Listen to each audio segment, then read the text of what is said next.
మన పక్కమ్మ వచ్చిందమ్మ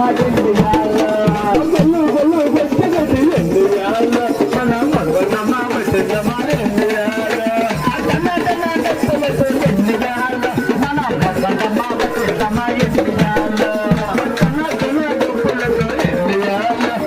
మరుగమ్మ వచ్చిందమ్మ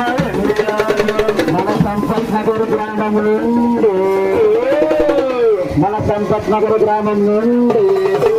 మన రమ్మ వచ్చిందో